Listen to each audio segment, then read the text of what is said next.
सुन के ताजुब होगा, ये जो है एक जात को चिन्हता है, जदुवंशी को जी। 18% मुसलमान का वोट है, कई टिकट दिया है 20 गो 22 गो। यादव को कई टिकट दिया है, 14% वोट है, 70 टिकट जी इंडिया गठबंधन में। और 1% भी वोट नहीं है मुकेश सहनी का, और उसको दिया 18 टिकट।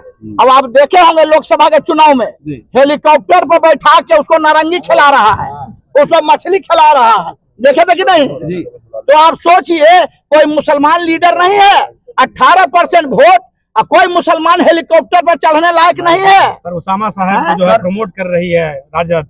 उसामा तो अभी बुतरू है बेचारा, मेरा भतीजा है, अभी बच्चा है, बुतरू है, समय लगेगा बेचारे को आगे आने में। अरे उसको, उसकी माँ को भी तो अपमानित किया लोकसभा में टिकट नहीं देके।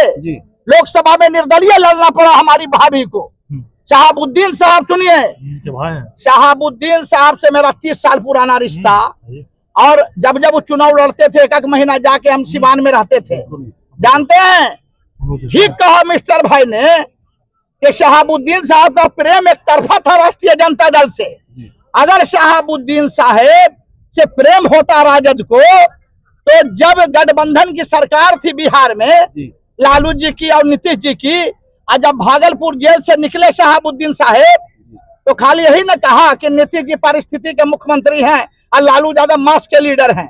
क्या हुआ, नीतीश जी ने उनको हलफनामा दायर करा के सुप्रीम कोर्ट से बेल तोड़वा दिया। नीतीश जी फिर जेल गए। क्या तेजस्वी यादव नहीं बोल सकते थे नीतीश जी को कि मत बेल तोड़वाइए, अगर ऐसा कीजिएगा तो हम गठबंधन तोड़ लेंगे? जीभ में ताला लगा रहा। उसके बाद उन्होंने क्या किया, सिवान जेल से उठा के तिहाड़ भेज दिया शहाबुद्दीन साहब को। मुंह में जीभ था तेजस्वी को, एक शब्द नहीं बोला। और जब शहाबुद्दीन साहब को कोरोना के नाम पर हॉस्पिटल लाया गया, एक दिन मिलने नहीं गया। और जब शहाबुद्दीन साहब को जहर दे के मारा गया, उनकी हत्या हुई, एक दिन ताकने नहीं गया, पोरसा करने नहीं गया। और जब उनका बेटा और बीवी तड़प रहे थे दिल्ली में लाश ले जाने के लिए सिवान, एक दिन जाकर के सहयोग नहीं किया। और जब वहां के जंगल में शहाबुद्दीन को दफनाया गया, तो एक मुट्ठी मट्टी देने नहीं गया शहाबुद्दीन साहब के मजार पर। कैसा माई समीकरण जी, तो क्या लगता कौन माई समीकरण है?